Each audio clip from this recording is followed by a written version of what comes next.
नागपूर दक्षिण पश्चिम भाजपच्या बालेकिल्ल्यातच देवेंद्र फडणवीस यांना हा बडा नेता देणार टक्कर। नमस्कार, सोशल चर्चामध्ये आपलं स्वागत आहे। नागपूर दक्षिण पश्चिम मतदारसंघ हा नेहमीच भाजपचा बालेकिल्ला राहिला आहे। नागपूर लोकसभा मतदारसंघात एकूण 6 मतदारसंघ आहेत, त्यापैकी एक मतदारसंघ म्हणजे नागपूर दक्षिण पश्चिम विधानसभा मतदारसंघ। हा मतदारसंघ राजकीयदृष्ट्या अतिशय महत्त्वाचा असून याकडे केवळ नागपुरांचंच नाही तर संपूर्ण राज्याचं लक्ष लागलं आहे। त्याचं कारण म्हणजे या मतदारसंघाचे विद्यमान आमदार हे राज्याचे उपमुख्यमंत्री देवेंद्र फडणवीस आहेत। दरम्यान या मतदारसंघाचा राजकीय इतिहास नेमका कसा राहिला आहे, गेल्या विधानसभा निवडणुकीची आकडेवारी काय सांगते आणि या मतदारसंघाची सद्यस्थिती काय आहे हे जाणून घेण्यासाठी हा व्हिडिओ शेवटपर्यंत नक्की पहा। त्यापूर्वी आमचे नवनवीन व्हिडिओ आपल्यापर्यंत पोहोचण्यासाठी चॅनलला सबस्क्राइब करा।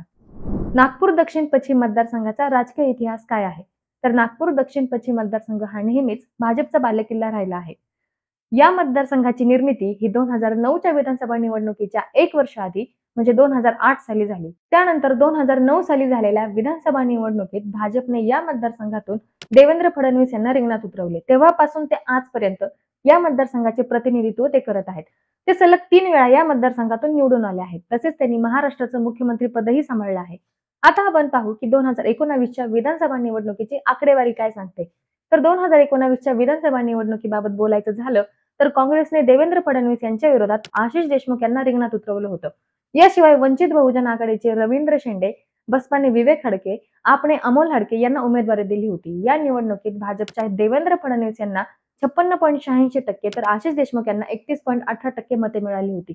याशिवाय तिसऱ्या क्रमांकावर राहिलेल्या वंचित बहुजन आघाडीचा उमेदवाराला 4.59% मते मिळाली होती। या निवडणुकीत देवेंद्र फडणवीस यांना विजय मिळाला असला तरी त्यांची मतं जवळपास 2% कमी झाल्याचं बघायला मिळालं होतं। या मतदारसंघाची सद्यस्थिती काय आहे यावर आपण आता लक्ष केंद्रित करू। तर नागपूर दक्षिण पश्चिम विधानसभा मतदारसंघातून उपमुख्यमंत्री देवेंद्र फडणवीस यांनी 2009 सालापासून सलग विजय मिळवला आहे। मात्र त्यांच्या मतांमध्ये सातत्याने घट झाली आहे।